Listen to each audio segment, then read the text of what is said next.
आपके आपके पूरे मतलब जो सिलेबस है ना उसका पहला part a letter to God, जिसको हम आज पढ़ने वाले हैं, ठीक है। बहुत प्यारा, बहुत स्वीट सा and one of the most favourite chapter है मेरा, पर्सनल मेरा चैप्टर ये बहुत ज़्यादा फेवरेट है, बहुत अच्छा लगता है। Radhe Radhe, miss you too बच्चों, ठीक है। तो ये चैप्टर है, ठीक है, जिसमें हम आज बेटा ऑथर के बारे में कुछ जानकारी पढ़ेंगे, प्लस हम चैप्टर का एक्सप्लेनेशन 1 पार्ट देखेंगे, यानी कि हम चैप्टर का कुछ एक्सप्लेनेशन पार्ट आज देखेंगे और कुछ एक्सप्लेनेशन पार्ट कल देखेंगे। देखो जहां पे डाउट होगा कमेंट करते जाना, मैं आपका डाउट बताती जाऊंगी, ठीक है। राधे राधे बेटा, ठीक है, ठीक बेटा, हाँ ठीक है, चलो बहुत बढ़िया। लेकिन उससे पहले बेटा हम एक चीज आपको करेंगे, हम देखते हैं आज हम क्या क्या चीजें पढ़ने वाले हैं। तो जैसा कि आपको मैंने बता दिया, बट एक बार फिर से पहले तो मैं आपसे सिलेबस डिस्कशन करूंगी, क्योंकि आप नए हो और अभी आपको सिलेबस के बारे में कंप्लीट एग्जैक्ट इंफॉर्मेशन नहीं होगी। सबसे पहले सिलेबस डिस्कशन, उसके बाद ऑथर के बारे में, जो चैप्टर के ऑथर है उनके बारे में, और फिर आपका ये चैप्टर एक्सप्लेनेशन शुरू करेंगे, ठीक है। और एक बात मैं और बोल दूं, जो बच्चे बेटा क्लास 9th से, क्या बोल रही हूं, जो बच्चे क्लास 9th से क्लास 10th में गए हैं उनसे एक छोटी सी रिक्वेस्ट है, एनसीईआरटी बुक खरीदना तो न्यू एडिशन खरीदना, सेकेंड हैंड बुक मत लेना, ठीक है। नहीं मनु बेटा, नहीं भूली हूं, ठीक है। चलो और सबसे पहले बेटा एक बार सिलेबस डिस्कशन कर लेते हैं कि सिलेबस आखिर आपका है क्या, ठीक है। तो देखो सिलेबस में सबसे पहला ये देखो, पेपर फॉर्मेट में मैं सिलेबस डिस्कशन कर रही हूँ आपसे। तो सबसे पहला आपका जो रीडिंग पार्ट होता है ग्रामर में, ठीक है, उसमें क्या रहता है कि अनसीन पैसेज रहता है। ध्यान से देखना, जो जो बॉक्स में बंद कर रही हूँ वही चीजें आपकी आती हैं। अनसीन पैसेज रहता है। राइटिंग पार्ट में आपका क्या क्या रहता है, लेटर रहता है, एप्लीकेशन रहता है। ध्यान से देख लेना, ये सारी चीजें आपको मेरे साथ पढ़नी है और मैं पढ़ाऊंगी। जो बच्चे मुझसे पहले 9th में पढ़ चुके हैं उनके लिए ये सुनहरा मौका ये है कि उनको मैंने पढ़ाते वक्त 9th में ही कहा था कि बेटा 9th में एकदम मस्त तरीके से ग्रामर पढ़ो, 10th में पढ़ना नहीं पड़ेगा, सिर्फ रिविजन करना पड़ेगा। और जो बच्चे मुझसे नहीं पढ़े हैं उनको भी घबराने की जरूरत नहीं है, क्योंकि उनकी भी ग्रामर एकदम स्ट्रांग रहेगी, ठीक है। देखो जो बच्चे यहाँ पे अगर 9th और 11th वाले आए हो तो उनकी क्लासेस अप्रैल के फर्स्ट वीक से रन होने शुरू हो जाएगी, क्योंकि कुछ 9th और 11th वाले बच्चों का पेपर चल रहा है, ठीक है। तो आपकी अप्रैल के फर्स्ट वीक से क्लासेस प्रॉपर तरीके से रन होना शुरू हो जाएंगी, ठीक है, जो बच्चे 11th में गए और 9th में गए, ठीक है। आगे देखिए, उसके बाद डिस्क्रिप्टिव पैराग्राफ आता है, रिपोर्ट राइटिंग आती है और आर्टिकल आता है। ये चीजें आपको पढ़नी है, ठीक बेटा, ये चीजें आपको पढ़नी है मुझसे, ठीक है, मैं पढ़ा दूंगी। आगे देखिए, अब फिर आता है ग्रामर। ग्रामर बेटा आपके 3 सेशंस में डिवाइड होता है, रीडिंग, राइटिंग और ग्रामर में, ठीक है। रीडिंग, राइटिंग, ग्रामर में एक एक पार्ट को हम बहुत अच्छे तरीके से, बहुत बारीकी से पढ़ेंगे। लेकिन हाँ, बस एक चीज बेटा एंड तक बना के रखना, धैर्य, क्योंकि देखो पिछला जो सेशन अभी बीत गया बहुत अच्छा सेशन था, लेकिन कुछ बच्चे उसमें ऐसे थे कि उनको बहुत हड़बड़ी रहती थी। हड़बड़ी ऐसी रहती थी कि मैम ये कब पढ़ाएंगी, मैम ये कब पढ़ाएंगी। देखो बेटा, आपका जो हमने सिलेबस प्लान, मतलब डिस्कशन, ये जो सिलेबस हमने प्लान किया है कि हम कौन कौन से चैप्टर किन दिनों में खत्म करेंगे, वो हमने ऐसे प्लान किया है कि हम जो पिछला आपको पढ़ा दें वो आपकी आने वाली क्लासेस में बेनिफिशियल हो, ठीक है। तो इस वजह से हर एक चैप्टर प्रॉपर तरीके से खत्म किया जाएगा। हर चैप्टर को बहुत बहुत टाइम दिया गया है अच्छे से, ताकि आपको समझ आ जाए। अगर मुझे लगेगा, अगर आपको लगेगा कि मुझे अभी तक चैप्टर समझ नहीं आया है, तो भले उस चैप्टर में 3 लेक्चर मैंने लगाए हो, लेकिन उससे मैं 5 लेक्चर करने में कोई दिक्कत मुझे नहीं होगी, ठीक है। उसको 3 से 5 करने में दिक्कत नहीं होगी, जब तक आपको समझ नहीं आएगा वो चैप्टर आपको पढ़ाया जाएगा, ठीक है। तो ये चीज की घबराहट मत रखना अपने अंदर कि अरे मुझे अगर चैप्टर समझ नहीं आएगा तो मैम खत्म कर देंगे, आगे बढ़ जाएंगे, ऐसा कुछ नहीं है। जब तक समझ नहीं आ जाएगा तब तक उस चैप्टर को आपको प्रॉपर तरीके से पढ़ाया जाएगा, ठीक है। चलो बहुत बढ़िया। तो देखिए आप ग्रामर में क्या क्या चीजें हैं बेटा, ग्रामर में आपके पार्ट्स ऑफ स्पीच है, ये सबसे लॉन्गेस्ट टॉपिक है, ये सबसे लॉन्गेस्ट टॉपिक है आपके ग्रामर का, क्योंकि इसमें कई सारे पार्ट्स पढ़ने हैं, ठीक है। टेंसेस पढ़ने हैं, आर्टिकल्स पढ़ने हैं, रीऑर्डरिंग ऑफ सेंटेंसेस पढ़ने हैं एंड स्पेलिंग्स पढ़नी है, ठीक है, ठीक है। उसके बाद देखो, उसके बाद क्या है, नरेशन। देखो क्या क्या पढ़ना है बेटा, नरेशन पढ़ना है, एक्टिव पैसिव वॉइस पढ़ना है और पंचुएशन पढ़ना है। एंड द लास्ट एक चैप्टर आता है क्या, ट्रांसलेशन। ये चीजें बेटा आपकी क्या हो गई, ग्रामर पार्ट से। बहुत बेसिक बेसिक चीजें हैं, ठीक है, तो ध्यान रखिएगा ये चीजें। आगे बढ़ते हैं बेटा, अब हम आते हैं अपने लिटरेचर में। ग्रामर आपका पूरा मैंने बता दिया। अब लिटरेचर पार्ट में बेटा अगर जो बच्चे बुक्स लेके बैठे हो, आप एनसीईआरटी बुक लीजिए, क्योंकि बेटा यहाँ पे जो आपको पढ़ाया जा रहा है वो प्योर एनसीईआरटी से ही पढ़ाया जा रहा है। आप किसी बुक से पढ़ रहे हो लेकिन पेपर आपका इसी बुक से बनना है। पेपर आपका बेटा यहीं से बनेगा, किसी बुक से नहीं बनेगा। रीजन क्या है इसका, रीजन इसका बेटा ये है कि अगर हमें ये पता चल जाए कि कोई ऐसी बुक है जिससे बोर्ड पेपर बनाता है, बोर्ड एग्जाम जो है पेपर बनाता है, बोर्ड ऑफिस पेपर बनाता है, तो सारे बच्चे उसी बुक को पढ़ लेंगे और फिर हर बच्चा अच्छा स्कोर करेगा। लेकिन नहीं, ऐसा नहीं होता।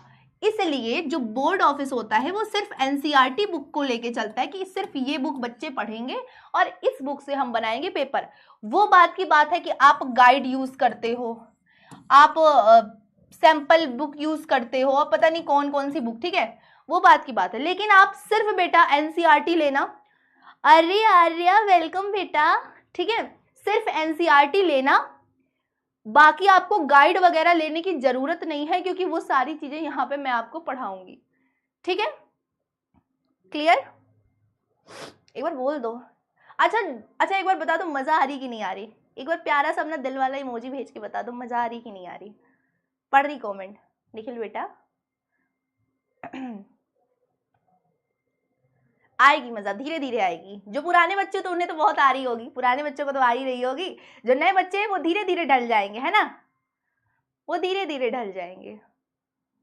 चलो बहुत बढ़िया, आगे देखते हैं। अब देखो आता है बेटा फ्रोज पार्ट। ध्यान से देखना, जो बच्चे बुक लेके बैठे हैं एक बार अपनी बुक में जो भी बुक लेके बैठे हैं, अगर उसमें कोई एक्स्ट्रा चैप्टर है तो उसको कट कर देना, अगर नहीं कोई चैप्टर ऐड है तो उसको ऐड कर लेना। देखो मैं एक बार बता दे रही हूँ क्या है। पहला चैप्टर है लेटर टू गॉड, जिन्हें हम आज पढ़ने वाले हैं। Nelson Mandela long walk to freedom. Second, 2 stories about flying. बेटा इसमें आपको 2 कहानियां पढ़नी है, ठीक है। ये जो चैप्टर है ये 2 पार्ट में डिवाइड है, जिसमें आप पहले में पढ़ोगे ही इज फर्स्ट फ्लाइट, जो कि एक सिगल के बारे में है, और दूसरा चैप्टर है बेटा ब्लैक एरोप्लेन, जो कि एक ब्लैक रहस्यमयी एरोप्लेन के बारे में है, ठीक है। और इस चैप्टर की कहानी अभी तक सॉल्व नहीं हुई है, इसमें ये अभी भी रहस्य बना हुआ है, ठीक है। 4th चैप्टर है from the diary of Anne Frank, ठीक है, ये भी एक रियल स्टोरी है। आगे बढ़े, स्क्रीनशॉट लेना है, ठीक है ठीक है ठीक है, ओके, जस्ट टेक स्क्रीनशॉट ले लीजिए, फिर आगे बढ़ते, ले लिए, ठीक है। चलो आगे देखते हैं, ठीक है। इसकी पीडीएफ मिल जाएगी बेटा, इसकी पीडीएफ मिल जाएगी, क्लास के बाद इसकी पीडीएफ मिल जाएगी आपको। उसके बाद ग्लिम्सेस ऑफ इंडिया क्या है, उसके बाद है आपका ग्लिम्सेस ऑफ इंडिया, जिसमें है आपका baker from Goa, Coorg and T from Assam. ये चैप्टर भी 3 पार्ट्स में डिवाइड है, ठीक है, ये चैप्टर भी 3 पार्ट्स में आपका क्या है बेटा, डिवाइड है। 6th है मिजबिल द ओटर, 7th है madam rides the bus, 8th chapter है the sermon at the Benares, and the last one is the proposal. ये आपका सिलेबस हो गया बेटा किसका, फ्रोज पार्ट का।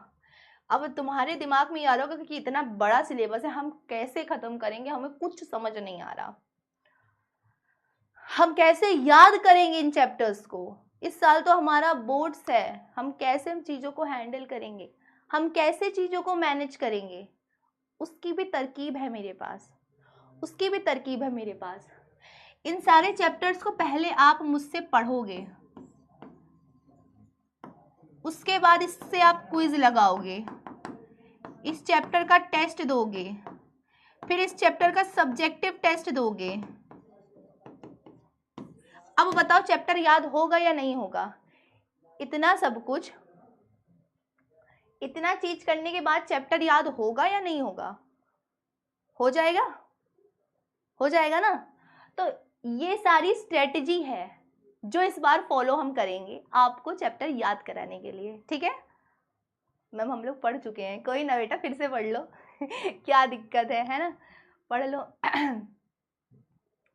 चलो फिर आता है बेटा आपका पोइट्री पार्ट, ठीक है, कविता वाला भाग है ये, देख लेते हैं एक बार। चलो फर्स्ट है डस्ट ऑफ स्नो, सेकेंड है फायर एंड आइस। देखो ये दोनों के राइटर एक ही हैं, बहुत अच्छे, इनकी कविताएं बहुत प्रसिद्ध है, रॉबर्ट फ्रोस्ट है, ठीक है। A letter tiger in the zoo, 9th में इनका एक चैप्टर था द रोड नॉट टेकन, है ना, इन्हीं का चैप्टर था ना 9th में, the road not taken, Robert Frost ji के द्वारा लिखी गई थी, ठीक है। फिर 4th है how to tell wild animals, 5th है the ball poem and the 6th one is Amanda. Okay आगे बढ़ते हैं, आगे क्या है ध्यान से देखना। 7th है बेटा आपका द ट्रीज, 8 है आपका फॉग, 9th है आपका क्या the tale of custard the dragon and the last one is for Anne Gregory. ये है आपका पोएट्री पार्ट। अब एक लास्ट बचता है सप्लीमेंट्री, एक लास्ट क्या बचता है सप्लीमेंट्री। इट्स ऑल राइट हर्ष बेटा, मैम बुक लेना जरूरी है। हाँ बेटा ऑफ कोर्स बुक लेना जरूरी है, बुक आपके पास एक रहनी चाहिए ना, एनसीईआरटी ले लो, एनसीईआरटी ले लो और कोई बुक मत लो। मैं प्रिफर कर रही हूँ ओनली एनसीईआरटी, एनसीईआरटी बेस्ड भी नहीं, सिर्फ एनसीईआरटी। जिन बच्चों को ये नहीं समझ आ रहा कि बुक कैसी होती है, उनको बुक की फोटो में लगा के दिखा दूंगी, या हो सकता है जो नई बुक्स आए उनको कुछ अलग हो, ठीक है। तो सिर्फ हाँ मैम फर्स्ट फ्लाइट क्या होता है बेटा, फर्स्ट फ्लाइट बुक का नाम है, फर्स्ट फ्लाइट और ये supplementary reader footprints without feet. एक है आपकी बुक फर्स्ट फ्लाइट, समझ लो 2 बुक्स है बेटा, एक रहेगी आपकी फर्स्ट फ्लाइट, ठीक है, एक रहेगी आपकी फर्स्ट फ्लाइट जिसमें आपका बेटा फ्रोज और पोइट्री रहेगा, क्या फ्रोज और पोइट्री रहेगा, ठीक है। ये है आपका क्या फर्स्ट फ्लाइट, और जो आपकी बेटा सप्लीमेंट्री जो आपकी रहेगी footprints without feet, footprints without feet, इसमें आपका बेटा क्या रहेगा सप्लीमेंट्री वाला भाग, ये क्या रहेगा सप्लीमेंट्री रहेगा। तो ये 2 बुक्स ही लेनी है आपको और दोनों एनसीईआरटी। वालेकुम अस्सलाम बेटा, ठीक है, दोनों ही क्या रहेंगी आपकी एनसीईआरटी रहेंगी। ग्रामर के लिए कोई बुक नहीं होती है, तो ग्रामर की टेंशन मत लेना, मैं ग्रामर पढ़ा दूंगी आपको, ठीक है, ग्रामर मैं आपको पढ़ा दूंगी, पीडीएफ आपको प्रोवाइड कर दी जाएगी, ठीक है। तो इसकी टेंशन मत लेना कि ग्रामर की बुक नहीं होती, ग्रामर कहाँ से कवर करेंगे, मैं ग्रामर आपका कवर करा दूंगी, ठीक है। आप ये दोनों बुक लेकिन ले लेना, ठीक है। चलो आगे बढ़ते हैं, सप्लीमेंट्री का सिलेबस देख लेते हैं। क्या है, a triumph of surgery, the thief story, the midnight visitor, a question of trust, footprints without feet, इसी के नाम पे बुक का नाम रखा गया है, द मेकिंग ऑफ साइंटिस्ट। इस बुक में सप्लीमेंट्री में टोटल साइंटिस्ट है, मतलब पढ़ने के बाद you become like a scientist, you are become like a scientist. आप ऐसे लगेगा कि मैं तो बस साइंटिस्ट बन गया हूँ या बन गई हूँ, है ना। तो इसमें सब साइंटिस्ट, ये भी साइंटिस्ट हैं, ये भी साइंटिस्ट हैं, ये भी साइंटिस्ट हैं, ये नहीं साइंटिस्ट, ये दोनों साइंटिस्ट हैं, है ना, साइंटिस्ट ही साइंटिस्ट, डॉक्टर ही डॉक्टर, ठीक है। फिर द नेकलेस, भोली, और लास्ट है बेटा ये the book that saved the earth, और ये बेटा सबसे बड़ा चैप्टर है, सबसे लॉन्गेस्ट चैप्टर है बेटा ये आपकी लिटरेचर पार्ट का, और काफी इंटरेस्टिंग है, बहुत मजा आएगी इस चैप्टर को पढ़ने में, ठीक है। तो ये तो बेटा देखो सिलेबस डिस्कशन हो गया, अब बताओ समझ आया कि नहीं आया, आ गया। देखो नए बच्चे जो भी एडमिशन लिए हैं बेटा, अगर मेरी लैंग्वेज में कोई दिक्कत हो, मेरी लैंग्वेज आपको ना समझ आ रही हो, तो I am so sorry for that, I try my best, but धीरे धीरे करके आपको आदत हो जाएगी, आप समझने लगोगे, ठीक है। स्टार्टिंग में सबको दिक्कत होती, जो बच्चे मुझसे पढ़ चुके हैं उन्हें भी स्टार्टिंग में दिक्कत हुई थी, ठीक है। तो जो नए बच्चे एडमिशन लिए हैं वो बिल्कुल इस चीज़ की टेंशन ना ले कि मैं कैसे करूँगा या करूँगी। वो बच्चे नहीं समझ आ रहा है तो डाउट सेशन में अपना डाउट डाल दें, मैं उनका रिप्लाई कर दूंगी विद इन 24 आवर्स, मतलब नेक्स्ट क्लास होने से पहले आपको आपके डाउट्स का सोल्यूशन मिल जाएगा, ठीक है, ठीक। और घबराना नहीं यार, जस्ट चिल होके मारेंगे, पूरे साल चिल होके पढ़ेंगे, टेंशन बोर्ड से देखा जाएगा, है ना, पूरे साल चिल होके पढ़ेंगे, ठीक। चलो अब हम शुरू करते हैं, लेकिन उससे पहले बेटा देखो जो बच्चे विजय अभी तक नहीं लिए हैं, ठीक है, फोर्स नहीं कर रही हूँ उन्हें, ठीक, हाँ चलो अब शुरू कर दिया जाए। बहुत प्यार से पढ़ाएंगे। तो बेटा चैप्टर का नाम है अ लेटर टू गॉड। क्या नाम है चैप्टर का? A letter to God. ठीक है, चलो तो बेटा देख लेते हैं। तो बेसिकली बेटा इस चैप्टर में हमारे ये जो ऑथर हैं, ये हैं हमारे इस चैप्टर के ऑथर, जिनको हम शॉर्ट में बोलते हैं जीएल फ्यूंटेस, लेकिन इनका फुल फॉर्म है इनके नाम का ग्रेगोरियो लोपेस फ्यूटेस। क्या? Gregorio Lopez Fuentes. और इनको हम शॉर्ट में अगर इनका नाम लिखना चाहें तो इनका नाम आपको मिलेगा जीएल फ्यूटेस। ठीक है, शॉर्ट में इनका नाम होगा। कुछ चीजें हैं, बहुत सारी चीजें नहीं। और एक बात ध्यान में बैठा लेना, आपके एग्जाम में ऑथर का इंट्रोडक्शन नहीं आता। जैसे आपने हिंदी में कवि का या लेखक का जीवन परिचय लिखना पड़ता है, वैसे इंग्लिश में नहीं होता। ठीक है, वैसे इंग्लिश में नहीं होता। इंग्लिश में आप सिर्फ बेटा इतना याद रखना, चैप्टर और उसके ऑथर का नाम। तो याद रखना अ लेटर टू गॉड के ऑथर कौन है? जीएल फ्यूटेस। जीएल फ्यूटेस याद रखना, बस इतना। ठीक है, क्योंकि आपके एमसीक्यू पार्ट में ये पूछा जा सकता है, तो इतना याद रखना है आपको। अब इनका जन्म कब हुआ था बेटा? 17 नवंबर 1897 में हुआ था, और इनकी मृत्यु बेटा 10 दिसंबर 1966 में हो गई थी। ठीक है, ये क्या थे बेटा? मैक्सिकन राइटर थे। कहाँ के थे?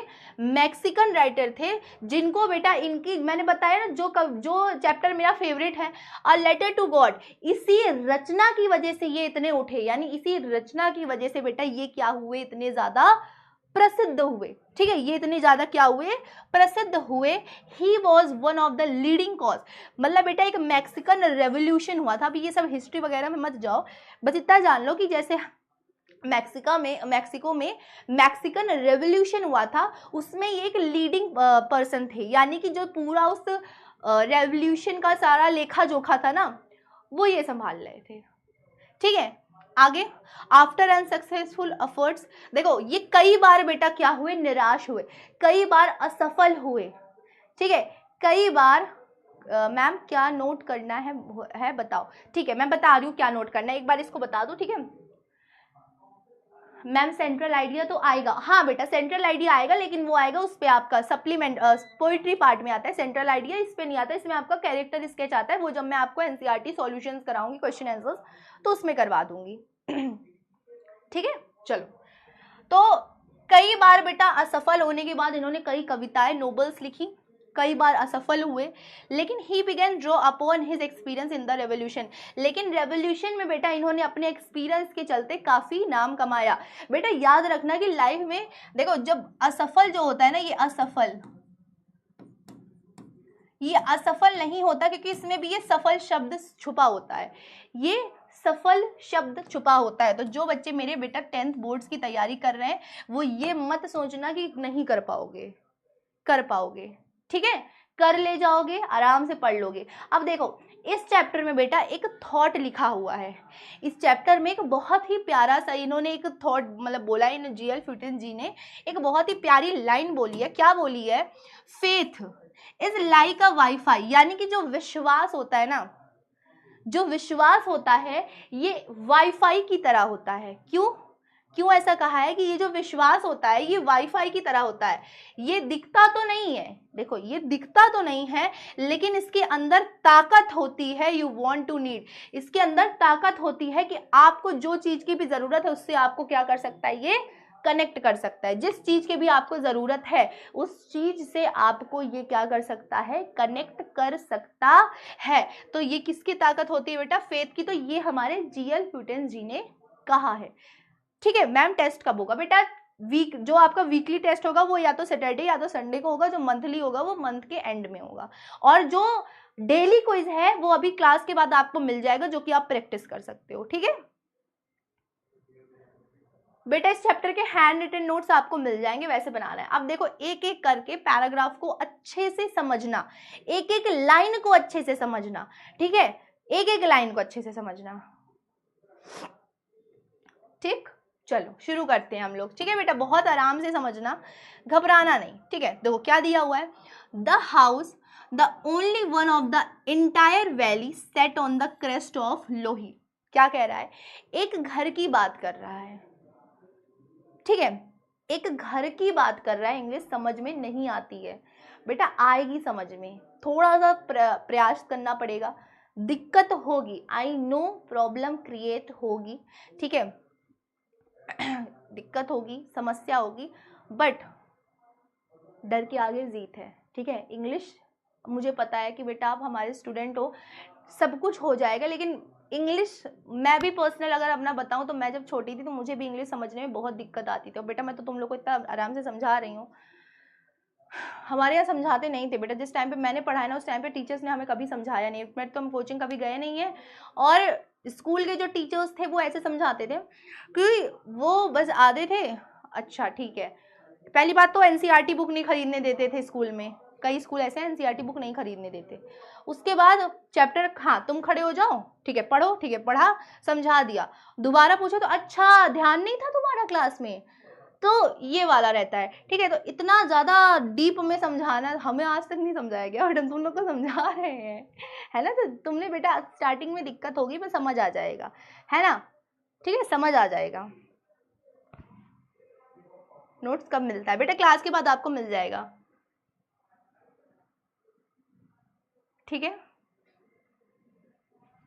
ऑथर का मतलब होता है बेटा लेखक, ठीक है। तो देखो एक घर की बात बताई जा रही है जो इंटायर वैली में, संपूर्ण घाटी में, क्या एक घर के बारे में बताया जा रहा है जो संपूर्ण घाटी में एकमात्र ऐसा घर था जो पहाड़ी की क्या है, चोटी में, मतलब कि निचली पहाड़ी की चोटी में बना हुआ था, ठीक है।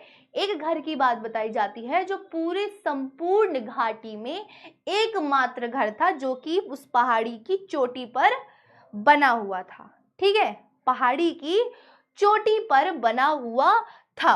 अब उस हाइट से, मतलब उस पहाड़ी की चोटी से, ठीक है, उस पहाड़ी की चोटी से one could see the river, हम जो चीजें देख सकते थे वो क्या क्या चीजें थी, इस पे ध्यान देना। ये क्वेश्चन पूछा जा सकता है कि पहाड़ी की चोटी से क्या क्या चीजें दिख रही थी।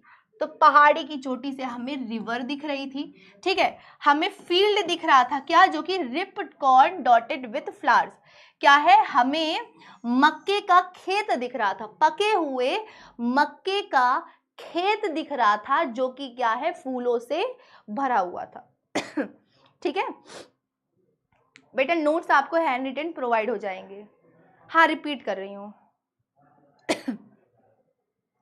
हाँ एनसीईआरटी बुक लेना है बेटा सिर्फ। चलो देखो, अच्छा एक बार फिर से, द हाउस, एक घर की बात हो रही है, the only one in the entire valley, जो कि संपूर्ण घाटी में, एंटायर यानी संपूर्ण, वैली यानी घाटी, संपूर्ण घाटी में एक घर था, ठीक है, जो कि बेटा कहाँ था, set on the crest of a low hill, जो कि निचली पहाड़ी की चोटी पर क्या है, बना हुआ था, सिर्फ एक घर था, ठीक है, निचली पहाड़ी की चोटी पर था और मात्र एक घर बना हुआ था, ठीक है। बुक की फोटो बेटा मैं, हो सकता है चेंज हो जाए बेटा थंबनेल, ठीक है, ठीक। आगे देखो बेटा, जो ना है ना वर्ड मीनिंग बता देना, बाकी जो हार्ड वर्ड है उनकी वर्ड मीनिंग मैंने लिख दी है, ठीक है। आगे आगे क्या कह रहा है, उस हाइट से, ठीक है, याद रखना ये भी पूछ सकता है कि लेंचो का घर कहाँ पे स्थित था, तो आप बताओगे क्रेस्ट ऑफ अ लो हिल, कहाँ पर स्थित था, क्रेस्ट ऑफ अ लो हिल, है ना। आपसे सवाल पूछेगा, देखो ध्यान से एक बार, वेयर वॉज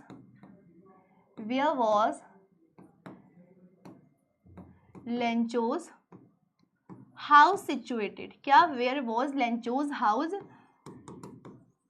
सिचुएटेड, यानी लेंचो का घर कहां पर स्थित था, तो क्या बताओगे, crest of a low hill, Lencho's house situated in the crest of a low hill, यानी निचली पहाड़ी के टॉप पर स्थित था, ठीक है।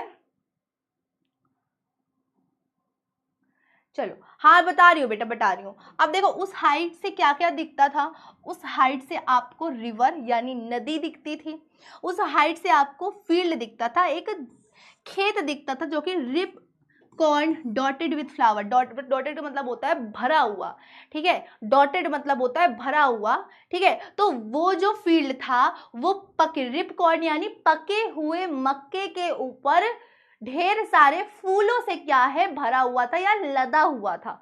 ठीक है, ढेर सारे फूलों से क्या था, लदा हुआ था। ठीक है, आगे देखना, डैट ऑलवेज, ध्यान देना, that always promised a good harvest. ठीक है, that always promised a good harvest, जो कि हमेशा एक अच्छी खेती, गुड हार्वेस्ट यानी अच्छी खेती का प्रॉमिस यानी वादा देते थे। वो फील्ड जो है एक अच्छी खेती का हमेशा वादा देता था। हार्वेस्ट का मतलब होता है खेती। ठीक है, ठीक बेटा, आगे बढ़े। ओके, ठीक है, आगे देखना। द ओनली थिंग, जो एकमात्र बेटा, जो एकमात्र चीज थी जो कि उस पृथ्वी को या पृथ्वी की सतह को नीड यानी जरूरी थी, वो क्या थी, डाउनपोर यानी मूसलाधार बारिश। किसकी जरूरत थी पृथ्वी को, मूसलाधार बारिश की। यहां से एक सवाल बन सकता है कि Lencho a letter to God story में अर्थ को किस चीज की जरूरत थी, कहानी की शुरुआत में अर्थ को किस चीज की जरूरत थी, तो आप लगाओगे क्या ऑप्शन, डाउनपोर यानी मूसलाधार बारिश की जरूरत थी। किसकी, मूसलाधार बारिश की, या फिर एटलीस्ट अ शावर, या फिर पानी की एक शावर की, यानी कि जो अच्छी वाली बारिश होती है ना, एक शार, वो वाली बारिश की जरूरत थी। अब एक बार मैं फिर से रिपीट कर देती हूं, क्या, एक घर था जो कि संपूर्ण घाटी में एकमात्र घर था। वो पहाड़ी की चोटी पर बसा हुआ था। उस हाइट से, ठीक है, उस हाइट से हम नदी देख सकते थे, हम पके हुए मक्के का एक खेत देख सकते थे जो कि क्या है, पूरे फूलों से भरा था, जो कि हमेशा वादा करता था एक अच्छी फसल देने का। ठीक है, जो कि हमेशा वादा करता था एक अच्छी फसल देने का। एकमात्र चीज, ओनली थिंग यानी एकमात्र चीज जो कि पृथ्वी को या पृथ्वी की सतह को जरूरी थी, वो क्या थी, डाउनपोर यानी मूसलाधार बरसात, या फिर लगभग एक बार क्या अच्छी खासी बरसात, एटलीस्ट यानी कि या फिर एटलीस्ट एक बार बारिश हो जाती वहां पे, कि लगभग एक बार से बारिश हो जाए तो काफी था। बेटा टेस्ट आपको आपके मोबाइल पे ही प्रोवाइड होगा। ठीक है, तो ये हो गया। अब अगला पेज समझो। Throughout the morning, Lencho, who knew his field immediately, had done nothing else but see the sky towards the northeast. बहुत ध्यान से इस लाइन को समझना। क्या, throughout the morning यानी पूरी सुबह में लेंचो जो था, ठीक है, throughout the morning यानी उस पूरी सुबह में लेंचो जो था, who knew जो कि जानता था, his field अपने फील्ड को, अच्छे से परिचित था अपने फील्ड के बारे में, अच्छे से अपने फील्ड यानी अपने खेत के बारे में जानता था, अपने खेत के बारे में जानता था। मैं देख रही हूं आज पहला दिन है तो मैं छूट दी हूं, कल से नहीं मिलेगी छूट। ठीक है, तो क्या कर रहा था, हैड डन नथिंग एल्स, वो कर तो अपने खेत में कुछ नहीं रहा था, वो अपने खेत में कर तो कुछ भी नहीं रहा था, लेकिन वो क्या है, सिर्फ आसमान में उत्तर पूर्व दिशा में देख रहा था। क्या, आसमान में उत्तर पूर्व दिशा में देख रहा था। ठीक है, नाउ अब we are really going to get some water. कौन कहता है, लेंचो की वाइफ कहती है कि अब हमें सच में कुछ पानी की आवश्यकता है। क्या, लेंचो की वाइफ कहती हैं कि अब हमें सच में कुछ पानी की या कुछ बरसात की आवश्यकता है। कुछ बेटा आपको क्लास के बाद ऐप पर मिल जाएगा। ठीक है, आगे, the women who was preparing supper, Lencho की वाइफ थी, ठीक है, वो क्या कर रही थी बेटा, शपर बना रही थी। शपर होता है रात का खाना, जिसे हम डिनर भी बोलते हैं। तो शपर को हम डिनर का पर्यायवाची बोल सकते हैं। ठीक है, शपर को हम डिनर का क्या कर सकते हैं, पर्यायवाची बोल सकते हैं। ठीक है, याद रखना। तो वो जो औरत क्या कर रही थी, रात का खाना तैयार कर रही थी। कोई ना अमित, अमित बेटा आप जाओ अपने पेपर की प्रिपरेशन करो। डन। ठीक है। तो वो औरत जो रात के खाने का क्या कर रही थी, इंतजाम कर रही थी, रिप्लाई, वो जवाब देती है कि हाँ गॉड विलिंग, भगवान की दया से मिलेगी हमें। ठीक है। द ओल्डर बॉयज, यानी कि जो लेंचो के बड़े बच्चे थे, क्या थे, लेंचो के जो बड़े बच्चे थे वो क्या है, उस खेत में काम कर रहे थे। क्या कर रहे थे, लेंचो के जो बड़े बच्चे थे वो खेत में काम कर रहे थे, वाइल वहीं दूसरी तरफ जो छोटे बच्चे थे वो क्या कर रहे थे, अपने घर के पास जो है खेल रहे थे। क्या कर रहे थे, अपने घर के पास क्या कर रहे थे, खेल रहे थे। अंटिल, जब तक, अंटिल यानी जब तक उस औरत ने, लेंचो की वाइफ ने उन्हें खाने के लिए नहीं बुलाया। कम फॉर डिनर की क्या है, डिनर करने आ जाओ। ठीक है, डिनर करने आ जाओ। बेटा ये मैं चैप्टर एक्सप्लेन कर रही हूँ, चैप्टर एक्सप्लेन कर रही हूँ, तो इसको अच्छे तरीके से सुनो, प्रॉपर तरीके से। इसके हैंड रिटन नोट्स आपको क्लास के बाद मिलेंगे, जिसको आप नोट डाउन कर लेना। अभी मैं आपको चैप्टर एक्सप्लेन कर रही हूँ, तो चैप्टर एक्सप्लेन में क्या लिखोगे, क्लास में भी कुछ लिखते हो, स्कूल में जब चैप्टर टीचर एक्सप्लेन कर रही थी, नहीं ना, सिर्फ सुनते हो ना, तो सिर्फ ध्यान लगा के सुनो जो बता रही हूँ, जहां ना आए वहां पे मुझे बता दो। ठीक है, ठीक है, हाँ समझो। तो क्या है, फिर से समझो। उस पूरी सुबह लेंचो, जो कि अपने फील्ड को, अपने खेत को बहुत अच्छे से जानता था, उसके पास करने के लिए तो कुछ नहीं था, लेकिन क्या है, वो आसमान की तरफ, उत्तर पूर्व दिशा में, लेकिन क्या है, वो आसमान की तरफ देख रहा था, किधर, उत्तर पूर्व दिशा में।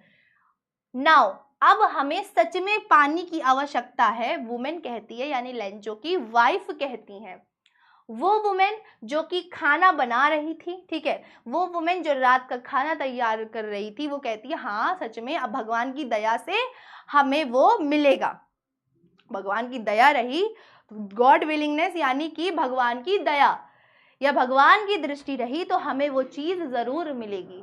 ठीक है, वो चीज हमें जरूर मिलेगी। अब लेंचो के जो ओल्डर, ओल्डर मतलब होता है बड़े, तो बड़े लड़के थे वो क्या कर रहे थे, है ना, जो बड़े, देखो जो नए बच्चे हैं उन्हें फिर से बोल रही हूँ कि बेटा थोड़ा सा तुम्हें दिक्कत होगी लैंग्वेज समझने की टीचर की, बट समझ जाओगे, है ना, समझ जाओगे। दिक्कत होगी, मुझे पता है, नए स्कूल में जाते हो तो दिक्कत होती है ना कुछ दिन एडजस्ट करने में, वहाँ के बच्चों के साथ, वहाँ के इन्वायरमेंट के साथ, टीचर्स के साथ। वैसे ही नया इन्वायरमेंट है, कुछ प्रॉब्लम्स क्रिएट होंगी शुरुआत में, हो सकता है कि मुझसे पढ़ना अच्छा ना लगे या किसी टीचर से पढ़ना अच्छा ना लगे, लेकिन बाद में आपको अच्छा लगने लगेगा। नया इन्वायरमेंट हमेशा स्टार्टिंग में बुरा लगता है, लेकिन बाद में मज़ा आने लगता है।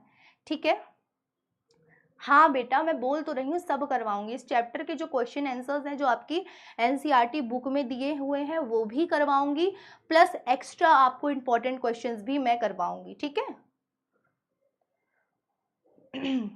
ठीक, मैम हमारे मैसेज नहीं देख रही हूँ बेटा, कन्हैया प्रजापति लिखा था ना, देख रही हूँ। ठीक है, तो देखो, तो जो बड़े बच्चे थे वो फील्ड में, खेत में काम कर रहे थे, वहीं जो छोटे बच्चे थे वो क्या कर रहे थे, अपने घर के पास खेल रहे थे, जब तक उनकी माँ ने उन्हें खाने के लिए नहीं बुलाया कि आओ डिनर कर लो, आओ डिनर कर लो। आगे देखो, आगे क्या है, it was during the meal that, ये क्या है, खाने का समय था, खाने का समय था जब लेंचो ने क्या प्रेडिक्ट किया, भविष्यवाणी की, अनुमान लगाया। प्रेडिक्ट मतलब भविष्यवाणी करना या अनुमान लगाना। ठीक है, प्रेडिक्शन शब्द सुना होगा, वही है ये कि भविष्यवाणी करना है, किसी चीज का अनुमान लगाना। तो खाना खाते वक्त लेंचो ने अनुमान लगाया कि बारिश की बड़ी बड़ी बूंदें क्या है, बिग ड्रॉप्स, यानी बारिश की बड़ी बूंदें क्या है, बहुत जल्द बरसने वाली, रेन बिगेन टू फॉल, बरसने वाली है, बिगेन टू फॉल यानी बरसने वाली हैं, क्या है, बरसने वाली हैं। ठीक है, in the north east, north east direction में, ठीक है, उत्तर पूर्व डायरेक्शन में क्या था बेटा, ह्यूग माउंटेन्स, ह्यूग यानी बड़े, ह्यूग यानी बड़े, माउंटेन्स यानी पहाड़। देखो एक एक शब्द समझा रही हूँ बेटा, अब कैसे नहीं समझ आएगा, कैसे इंग्लिश में दिक्कत होगी, मनु बेटा देख रही हूँ। ठीक है, तो जो उत्तर पूर्व दिशा में ह्यूग माउंटेन्स यानी बड़े बड़े पहाड़ थे, किसके? क्लाउड्स के, बादल के, कुड बी सीन अप्रोचिंग, जो कि क्या है, इधर घाटी की तरफ ही आने वाले थे, या घाटी की तरफ ही क्या कर रहे थे, बढ़ते हुए दिख रहे थे। कुड बी सीन अप्रोचिंग यानी कि घाटी की तरफ वो क्या है, बढ़ते हुए दिख रहे थे। ठीक है,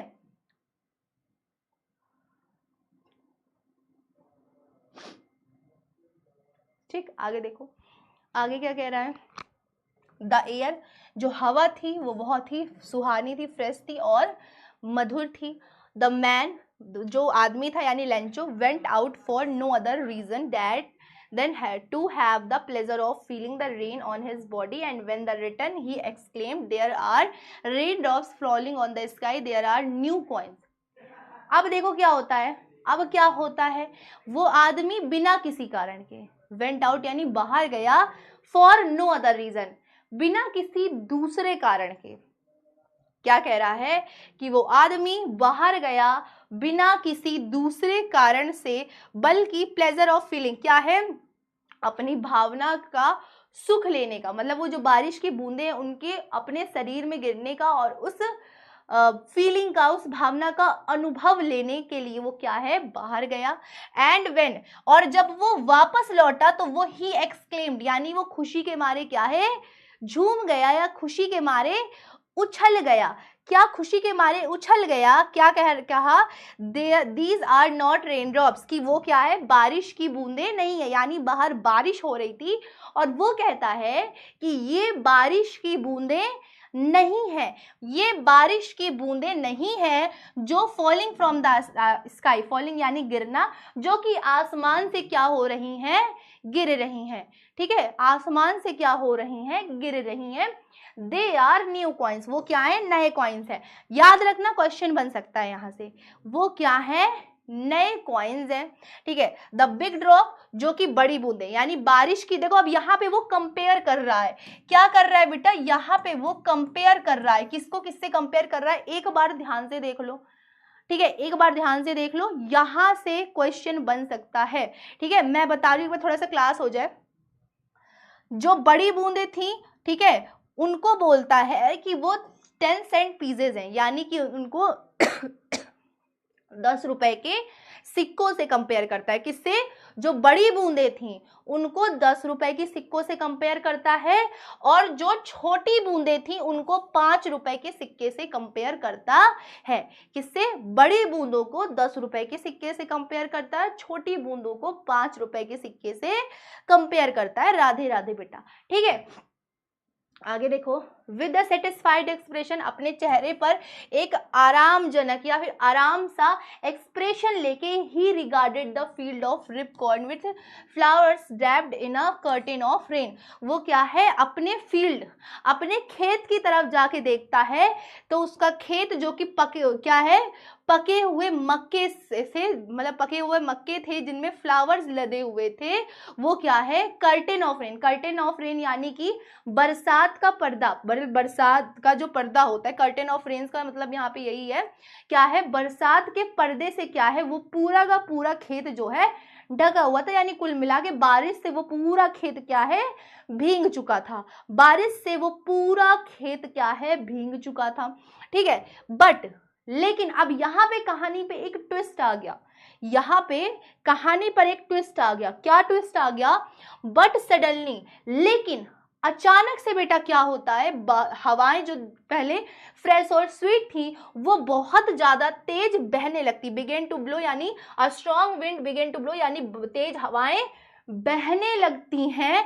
and along with the rain very large hailstone, और उनके ही साथ, अलोंग द रेन यानी कि उनके ही साथ साथ जो बारिश की बूंदें थी वो अब बड़े बड़े ओलों में, किसमें, ओला जानते हो ना बेटा क्या होता है, जो बर्फ गिरती है ना आसमान से, उन्हीं को यहाँ पे ओला बोला गया है। तो जो बारिश थी, हवा तेज चलने के साथ साथ वो बारिश भी किसमें बदल जाती है, ओलों में बदल जाती है, और क्या है, ओले गिरने लगते हैं। दीज ट्रूली, ये सच में क्या है, क्या है, नए कॉइन्स। अब क्या बोल रहा है वहां पे, शुरुआत में तो वो खुश रहता है कि पत्थर गिर रहे हैं, कोई दिक्कत शुरुआत में उसे नहीं थी। वो जहां पे वो उसे पैसों से, देखो वहां पे मैंने बताया ना अभी पहले वाले पेज में कि वो बारिश की बूंदों को सिक्कों से कंपेयर कर रहा था, पैसों से कंपेयर कर रहा था, मैंने अभी बताया। जब ओले गिरने लगे तब उसने क्या बोला, उसने ये बोला कि सच में ये क्या है, नए सिल्वर कॉइन। किसकी तरह बेटा, याद रखना, इंपॉर्टेंट है, ये इंपॉर्टेंट है, याद रखना कि ये सच में नए सिल्वर कॉइन्स की तरह है। मतलब उसने ओलो को कहा कि सच में ये नए सिल्वर, नए चांदी के सिक्कों के समान है। मैम बाय 11 की क्लास करना है, ठीक है मनु बेटा। हाँ बेटा सब अच्छा होगा, मुझ पे अगर भरोसा, मुझ पे ट्रस्ट रखो, सब कुछ अच्छा होगा, सब अच्छा होगा, ठीक है। आगे देखो, द बॉयज, जो लड़के थे, exposing themselves to the rain, वो अपने आप को क्या है, बारिश में भिगोने लगे।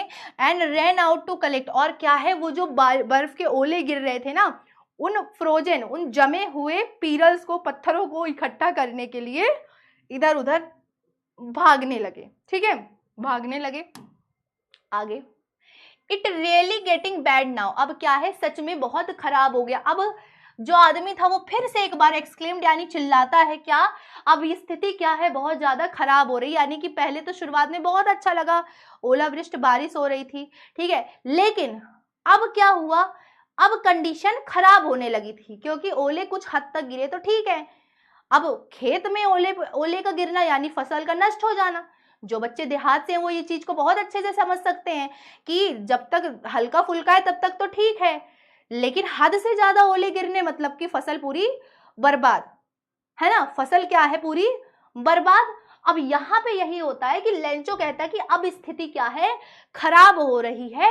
अब क्या है, मैं आशा करता हूँ, कहता आई होप, यानी मैं आशा करता हूँ कि ये क्या है, जल्दी पास हो जाएगा, यानी जो ये ओले गिर रहे हैं ये जल्द से जल्द क्या है, बीत जाएगा, ये पास हो जाएगा। इट डिड नॉट पास, लेकिन होता ऐसा है कि वो ओले लगातार गिरते रहते हैं, लगभग 1 घंटे तक वो ओले लगातार गिरते रहते हैं और जल्दी नहीं जाते हैं, ठीक है। उसके घर के, अब कहां कहां गिरते हैं ओले, देखो उसके घर के ऊपर गिरते हैं, उसके बगीचे में, पहाड़ी में, उसके खेत में, उस पूरी घाटी में, यानी होल वैली, यानी कि पूरी संपूर्ण, होल यानी संपूर्ण, होल वैली में यानी संपूर्ण घाटी में क्या है, वो ओले गिरते हैं, ठीक है, ओले गिरते हैं। और जो अब फील्ड था ना, वो जो खेत था, अब वो किसके समान लग रहा था, मानो उस खेत को नमक से सजा दिया गया हो, उस खेत को नमक से ढक दिया गया हो। अब ओले सफेद होते हैं ना, ओले सफेद होते हैं, तो अब ओला 1 घंटे तक बरसा तो पूरे खेत में ओले बिखर गए। तो ओले को क्या कह रहा है कि ये खेत मेरा मानो लग रहा हो जैसे क्या है, नमक से बिछा दिया गया, यानी नमक पूरे खेत में बिछा गया हो। मेरा 90% आ जाएगा, हाँ निधि बेटा आ जाएगा, ठीक है। नॉट अ लीफ, क्या है, एक सिंगल पत्ती, मतलब पेड़ों पर इतना ज्यादा ओले गिरे कि पेड़ों पर एक सिंगल पत्ती भी नहीं बची, पेड़ों पर एक सिंगल पत्ती भी नहीं बची। द कॉर्न, और जो भुट्टे थे वो टोटली पूरी तरीके से क्या हो चुके थे, यहाँ पे नष्ट हो चुके थे। मंजेश कुमार बेटा नहीं समझ आ रहा है, देखो समझा रहे हैं कि क्लास खत्म होने के बाद एक बार फिर से क्लास देखना, जिन बच्चों को थोड़ा थोड़ा दिक्कत हो रही है क्लास खत्म होने के बाद एक बार फिर से क्लास देखना, ठीक है, देखोगे तो समझ आ जाएगा। आप नए हो मुझे पता है मंजेश बेटा, थोड़ी दिक्कत आएगी बट आ जाएगा, ठीक है, ठीक है। आगे देखो, तो क्या है, उनका जो खेत था, मतलब वो जो भुट्टे थे वो पूरी तरीके से क्या हो चुके थे, नष्ट हो चुके थे। द फ्लावर्स, वो फूल जो थे ना उस भुट्टे पर, बताया गया था ना शुरुआत में कि पूरा खेत जो था फूलों से लदा हुआ था, तो वो जो फूल थे उस भुट्टे पर वो क्या है, अब हर एक प्लांट यानी हर एक पौधे से गौन यानी जा चुके थे, गौन यानी जाना, हर एक पौधे से फूल क्या है, जा चुके थे, ठीक है, हर एक पौधे से फूल जा चुके थे। अब लेंचो की सोल यानी लेंचो की जो आत्मा थी वो किससे भर गई, उदासी से, याद रखना लेंचो की आत्मा उदासी से भर गई। अब देखो व्हेन द स्टॉर्म हैज पास, जब क्या है, जब जो है वो स्टॉर्म यानी वो तूफान बेटा चला गया, ही स्टूड यानी खड़ा होना, मिडल ऑफ द फील्ड वो अपने खेत के बीच में जाता है। क्विकली का अर्थ होता है जल्दी में, क्विकली यानी जल्दी। तो देखो वो अपने खेत के बीच में जाता है और खेत के बीच में जाके स्टूड यानी खड़ा हो जाता है। ठीक है, खड़ा हो जाता है। अब देखो क्या होता है, अपने बेटों के साथ, किसके साथ, अपने बेटों के साथ खड़ा हो जाता है और क्या कहता है, अ प्लेग ऑफ लक्टस यानी टिड्डों का समूह। किसका, टिड्डों का समूह। अ प्लेग ऑफ लक्टस होता है टिड्डों का समूह। ठीक है, अनुराग बेटा वो सेम काम आपको भी करना है। जिन बच्चों को थोड़ी थोड़ी दिक्कत है वो यही करना कि क्लास के बाद एक बार दोबारा से क्लास देख लेना। ठीक है, अगली क्लास बेटा 3 बजे कल इसी टाइम पर बेटा इसी यहीं पर होगी। ठीक है, फिक्स टाइमिंग है पर डे की। तो देखो तो क्या कहता है, अ प्लेग ऑफ लक्टस कि टिड्डों का जो समूह है उसने क्या है, कुछ भी नहीं छोड़ा है। सॉरी, बोलता है टिड्डों का जो समूह है वो क्या है, इससे ज्यादा छोड़ देता है। यानी वो ये कंपेयर करता है कि अगर टिड्डों का भी अटैक होता है फील्ड पर, ठीक है, अगर टिड्डे भी आते हैं तो वो जो है कुछ ना कुछ बचा देते हैं, वो कुछ ना कुछ किसान के लिए बचा देते हैं। लेकिन जो ये हेल है, ये जो बर्फ के ओले हैं, इन्होंने तो कुछ छोड़ा ही नहीं, इन्होंने तो कुछ छोड़ा ही नहीं। ठीक है, दिस ईयर क्या बोलता है, इस साल क्या करना पड़ेगा, we will have no corn, हमारे पास खाने के लिए एक भी भुट्टा नहीं है। ठीक है, इस रात बहुत सोरोफुल, वो क्या है, रात जो है बहुत उदासी से भरी रही, वो रात क्या है, सबसे उदास रात रही। ऑल अवर वर्क, क्या कहता है लेंचो, हमारा जितना भी कार्य था अब वो कुछ नहीं रहा। There no one who can help us, अब कोई भी ऐसा नहीं है जो हमारी सहायता कर दे। वी ऑल क्या है, we will all go hungry this year, हम सब इस साल क्या है, पूरे साल हम सब इस पूरे साल क्या है, भूखे रहेंगे। हम सब इस पूरे साल क्या है बेटा, भूखे रहेंगे। ठीक है, तो लेंचो जो है ये चीज बोलता है, क्या, लेंचो की जो आत्मा रहती है बेटा वो उदासी से भर जाती है। जब तूफान टल जाता है तो वो क्या है, उस फील्ड यानी कि उस खेत के बीच में खड़ा होता है अपने बेटों के साथ और क्या कहता है कि जो टिड्डों का, प्लेग ऑफ लक्टस यानी टिड्डों का समूह, कि जो टिड्डों का समूह रहता है वो भी क्या है, कुछ ना कुछ छोड़ देता है किसान के लिए, लेकिन इस ओले ने तो कुछ भी नहीं छोड़ा। इस साल हमारे पास भुट्टा नहीं है। अब जो लेंचो की बेटा ये रात थी, वो रात बहुत ज्यादा उदास से भरी थी। ठीक है, बोलता है कि हमारा जितना भी कार्य था अब वो कुछ भी नहीं रहा। देयर और नो, अब कोई भी ऐसा नहीं है जो हमारी सहायता कर सके। और we will all go hungry this year, और हम सब इस साल क्या है, भूखे रहेंगे। हम सब इस साल क्या है, भूखे रहेंगे। अब डेली